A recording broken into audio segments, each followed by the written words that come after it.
Hello, hello, you beautiful souls. Welcome back to my channel. My name is Michelle. We talk all things life, love, spirituality, law of attraction, and all of that juicy goodness. I am here to teach you all how to not be a reader, but how to become somebody who can interpret cards and receive messages, get downloads, just be able to tap in and try to figure out like what is the universe trying to tell you and what is the universe trying to tell your friends or your clients or whoever you have sitting in front of you. So, we're going to start from the very beginning. I started pulling cards in 2018 when I first started going to get some Reiki healing sessions. I had a really tough breakup. I thought I was going to marry this guy. We were talking marriage the month before he broke up with me. I was very clingy the last 2 months of our relationship because I could feel back then, I didn't know it, but I was intuitive and I could feel him pulling away. And then he was talking marriage. So I'm like, oh, okay, Michelle, you're not, you're crazy. It's nothing. And then he ended up saying he wanted to break up. And it was a tough breakup. It was like 2 months of back and forth, like, are we doing this? Are we not doing this? And then I even had graduates of mine texting me saying, like, hey, are you still with so and so? Because he's at a bar right now with another girl. And that was very shortly after we broke up. So that kind of threw me over the edge. And then he also made a comment after we got back together. Like, he made a comment, like, where did your butt go? Because we were like making out and he like grabbed my butt and he was like, where did your butt go? And I'm like, wait, why, Michelle, why are you with him again? Like, why? Like, I wanted to be like, well, I haven't eaten for 2 weeks because you broke my heart and I lost a ton of weight. And why does my physical body matter? So that was a clear indicator that he was in it for the wrong reasons. I clearly was some sort of trophy to him.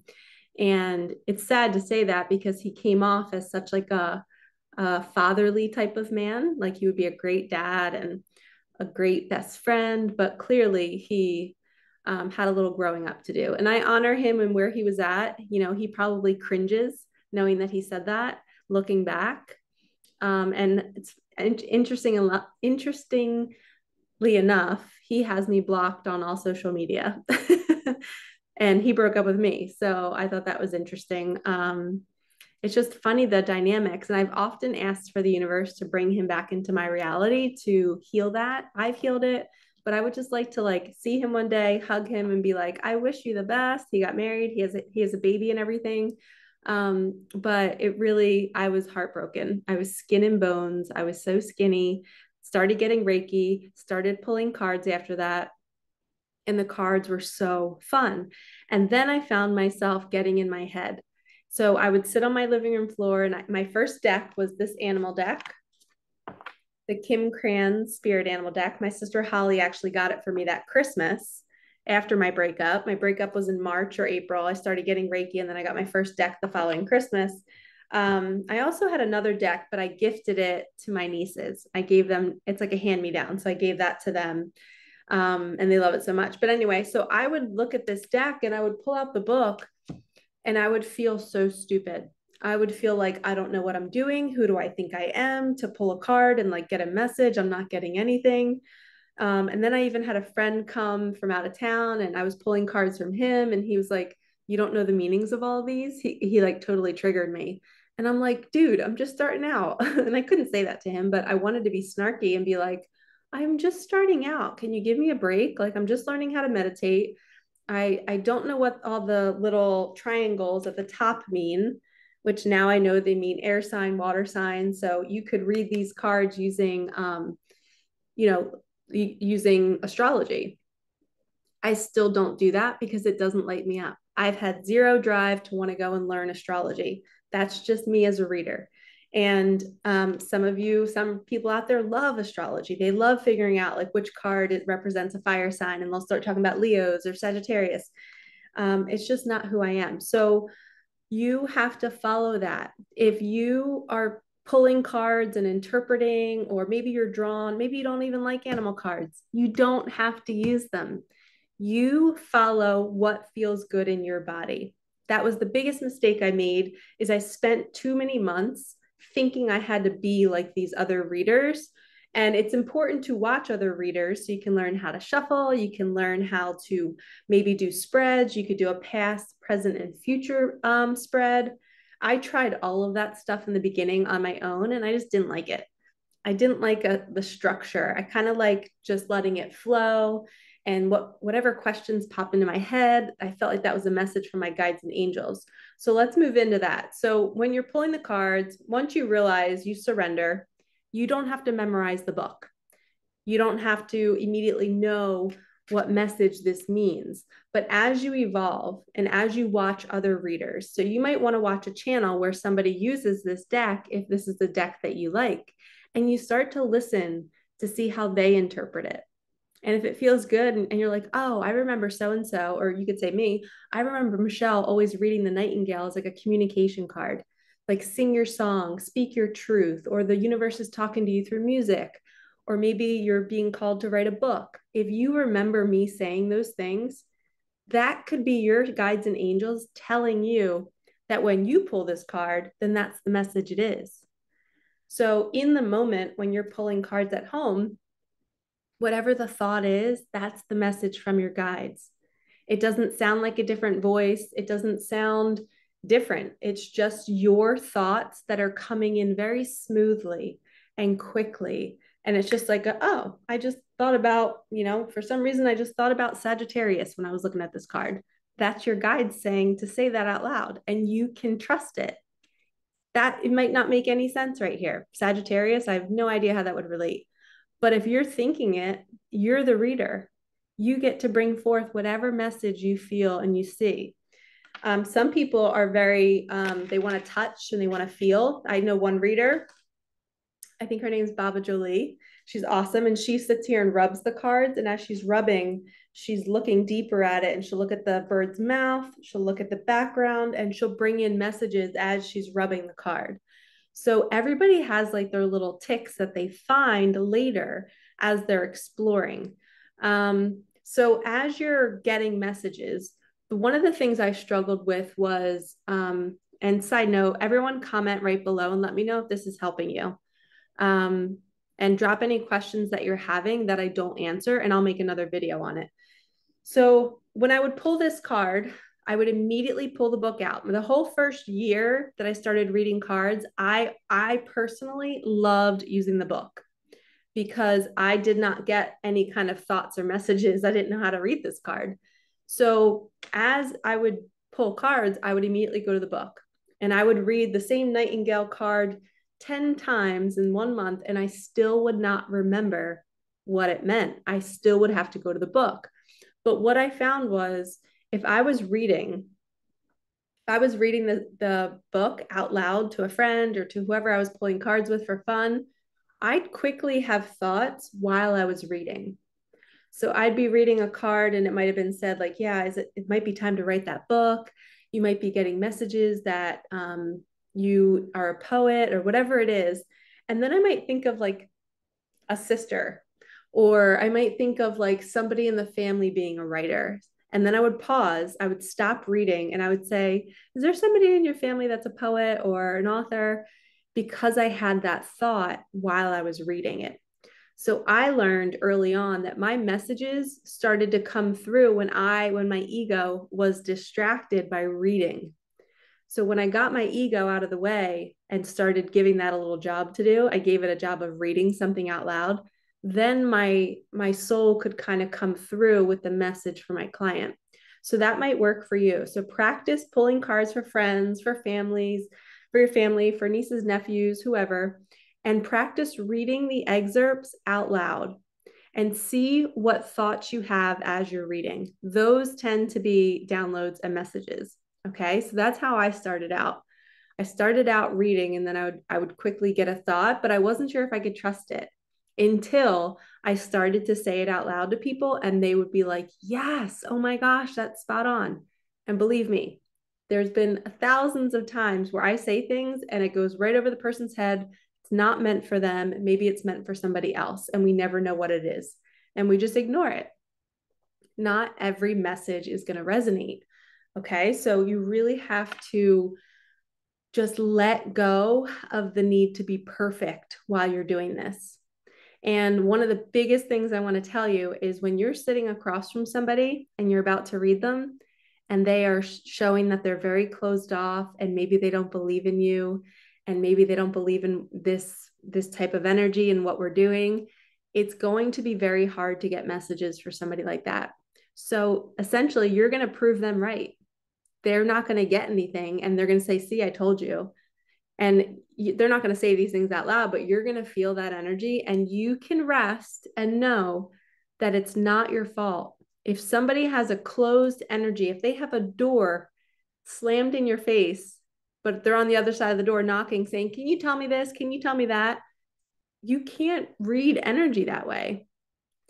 When somebody's energy is blocked, it's not open, and it's not open for discussion. It's not open to read. And what you could do with those types of people, which is what I do every once in a while, I'll guide them through like a breath work meditation for like a minute or 30 seconds. I'll say, okay, I don't do this all the time, but every once in a while I'll need to calm down my energy.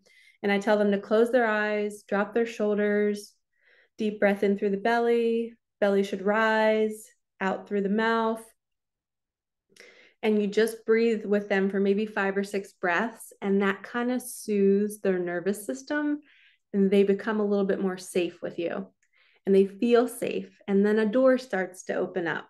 What also that I found with those types of clients is if you are vulnerable and share a little bit about you, they then become more vulnerable to share about them.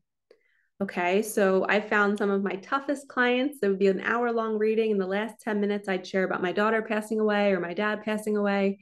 And then all of a sudden, the floodgates open and they just start dishing everything, and they start healing and they start feeling better. And that was the goal of the reading for me, is to leave them feeling like they got something out of it, essentially like a healing. And where in the beginning they were closed off, like, I don't believe in this, you're not a psychic, da, da, da. But in the end, they were like spilling their guts. So it was like, yes, I won. I got them to open up. So a lot of times we have to soothe their nervous system in the beginning of the reading, and then offer space to be vulnerable by you being vulnerable first. Okay, so as you're reading cards, so we have animal decks. Let's look at some tarot, because I know everyone's so curious about how to read tarot. I have the original tarot, and this just takes practice. There's so many YouTube videos out there of readers who will go through every single card.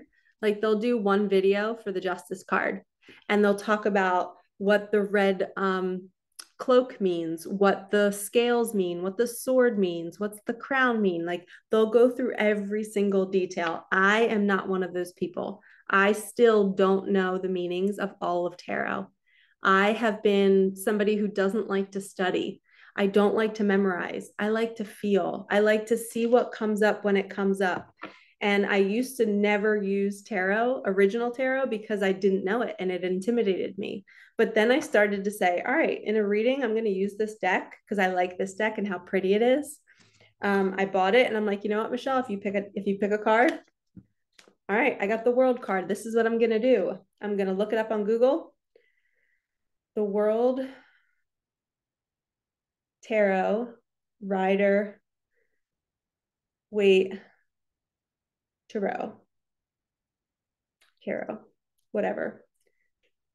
Okay, so see, it comes up right away, and you can just literally, I'll read it to you. It says, a naked woman hovers or dances above the earth holding a staff in each hand, surrounded by a green wreath, being watched by various creatures.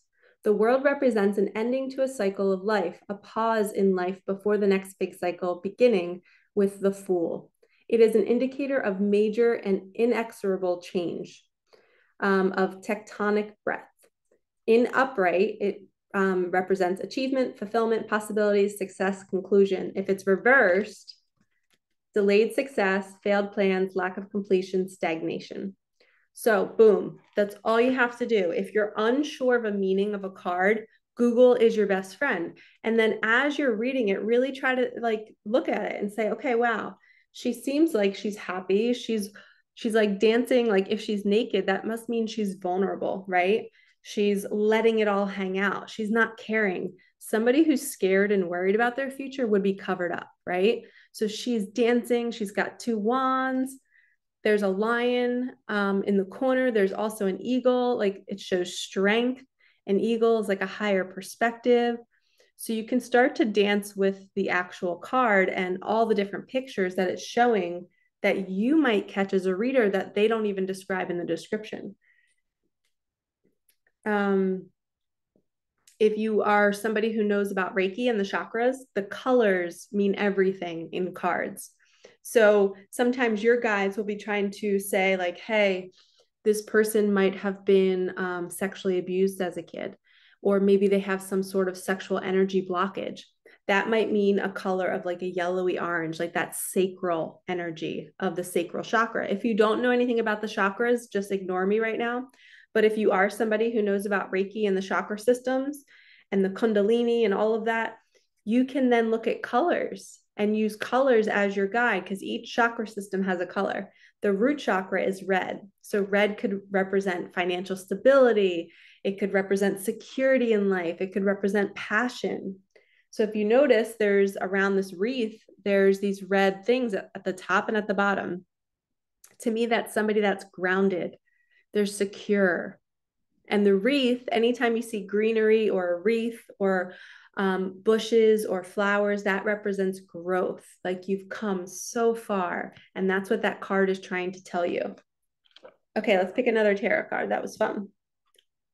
Okay, Queen of Pentacles. Yeah, so look all around her. What's the first thing you see? Look at all the greenery and the growth. She's come so far. The Queen of Pentacles. Pentacles represents money or earthly possessions. It's like she's looking down at this pentacle and she's like, I've worked so hard for this, and it's a big pentacle and it's all mine. And she's on a throne, and a queen represents a hierarchy, right? She's made it. She's elevated from any kind of like, like a knight turns into a king. I'm trying to think what it is for a queen. I can't think about it. Anyway, but a lot of the other decks, they have like Daughter of Pentacles. So she's moving from like that daughter energy to that motherly energy. She's the queen, she's grounded. And this is like earth, so the earth signs. So when it's like an earthly possession, so swords represents the mind space, which is all about air, being in your head all the time. And it's also air signs. This is all about earth signs. And this is being grounded, somebody who's on the ground and they're sturdy, they're strong, they're stable. So if you get this card in a reading, it could represent somebody coming into your life who's very grounded, and they're going to help ground you because you might be somebody who's always in your head, overthinking everything. But this could also mean you might be coming into a bunch of money, right? Anytime we get a pentacle card that's in the light and it's a higher vibrational card, it's usually a sign that money might be coming to you. So you could read it that way as well. But it's usually a sign that like she grew her own money, hence all the greenery around her. Anytime I get a queen card, I just think she's the master of whatever it is she's holding, whether it's the Queen of Cups, which is emotions, swords, which is your mind space, although the queen can be kind of bitchy in the Queen of Swords. Okay, we have Six of Cups. So this is a little boy handing a little girl a huge cup of flowers. And when we see this card, it's almost signifying childlike energy. So the way the tarot reads this is somebody from your childhood might be coming back to give you an offer of love, a cup of love, a cup of flowers, a cup of growth. The flowers represent that this person has grown and they're coming back to share that with you, and they want to be friends with you. They want to play with you. This could also mean that it's a love that's not from your childhood, but it makes you feel like a kid. It makes you feel giddy. You feel like you can be all of you with them. I hope this is helping you. I'm just kind of randomly reading them now. Okay, we have the Three of Pentacles. So this is a card that I immediately see it as marriage. As soon as I see it, don't you guys think of like two people getting married? But that's not what this means. Let's look up this one.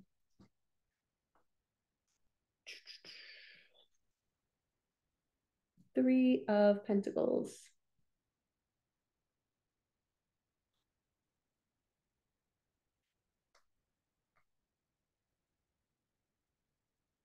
Okay, got it.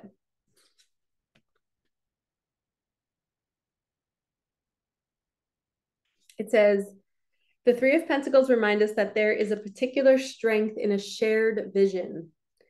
So teamwork makes the dream work. The three men featured in the Three of Pentacles would agree with that.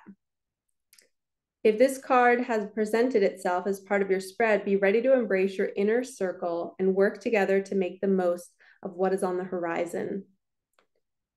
So teamwork, focus, effort, growth, learning, mastery, recognition. If it's reversed, lack of collaboration, no motivation, few goals, misalignment. So if you're somebody who likes kind of like the keywords, what you could do is you could sit down one night and take maybe 15 cards, quickly Google them all and write down keywords for yourself, right? And then as you begin to pull cards for yourself, you can either attach those little, maybe you could stick them to the back of the card so that you always have it with you, or you could make your own deck.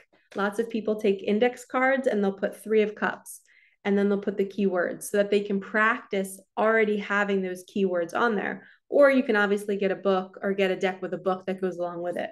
This, the old school, at least mine didn't come with a deck. But these are just some examples of how you can teach yourself, but also kind of put your own spin on it. There's no rules. Like I could have picked up any card in this deck and read it whatever way I wanted to. Here's a King of Cups. He's holding a cup. To me, it's like a high and mighty, like I know everything about my emotions. I'm the king. Everything comes to me. You could read this as pretentious, right? You could, if somebody didn't know the meaning, and they're looking at this king, he might think that he has it all. And look at his face. He's like stern. He's not smiling.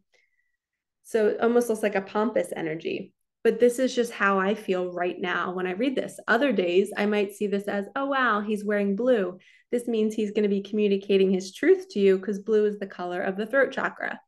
So you can read it so many different ways. There's no rules. All right, lovies, when you're reading cards, there's no rules.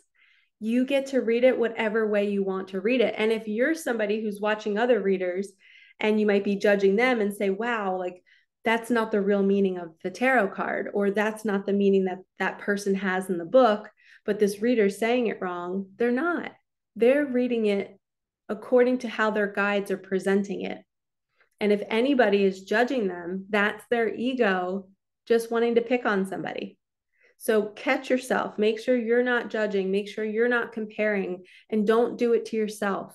And know that if people are doing it to you, because most people, their fear of judgment is why they don't, start doing cards on YouTube, is because they fear what the other readers will think of them.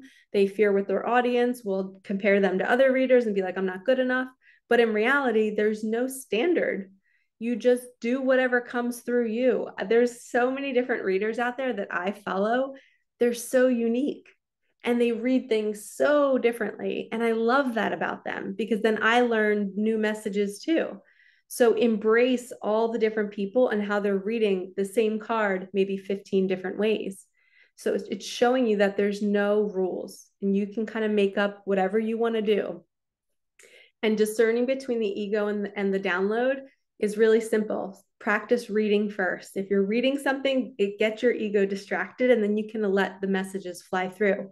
Touching the card, rubbing the card could help.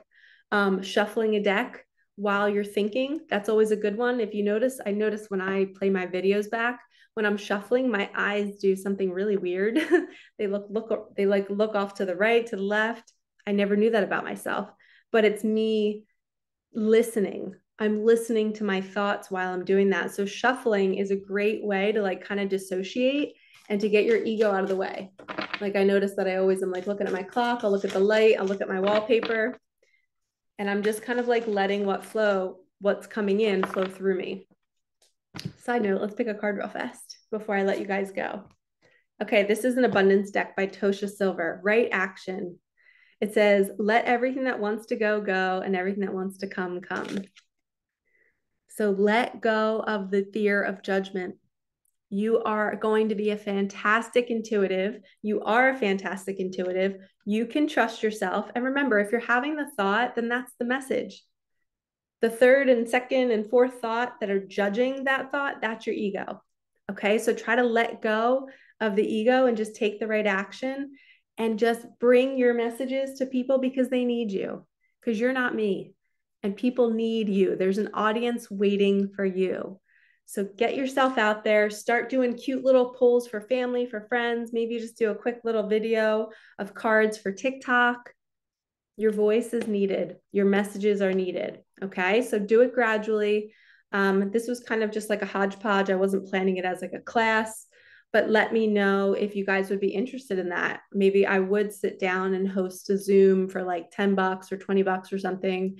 And I could literally field questions and you guys could be there with me interactively. And I could be really teaching you how to really tune in, because I didn't even get into like the meditation piece of becoming an intuitive and honing that gift. So let me know if that works for all of you. And I would totally set it up. I would love to do little workshops like that on Zoom, because this is my favorite thing to do. I love bringing magic to other people. And if you like this magic, you're meant to do it too. So remember, whatever we are obsessed with is what we end up doing. I was obsessed with watching card readings on YouTube for years. Never in a million years did I think I would become one. But my obsession was my passion. Anything that you're obsessed with might be something that you want to do. So I'm sure that's why you're here watching this, because it's what you want to do. So I hope this left you feeling good. Again, watching other readers will help you. You take what you like from them, leave what you don't like. Practice reading the books, practice like meditating while you're reading and trying to see what's coming through as you're reading. Having no judgment. Google is your best friend. Anytime you're unsure of a card, you can look up like, this is the Knight of Voices in the Muse deck. So I would type in Knight of Voices, the Muse by Chris Ann. Boom, her descriptions come up. And you guys should totally get this deck. Like I said, it's called the Muse. She has the coolest website descriptions. She's just such an artist. It's crazy. I love all of her stuff. So I hope this helps. Like, comment, subscribe, hit that bell. Help me get this out there for other people that want to become an intuitive reader. And let me know what else you want to hear, and I'll create another video for you. All right, lovies, have a wonderful day. Peace out.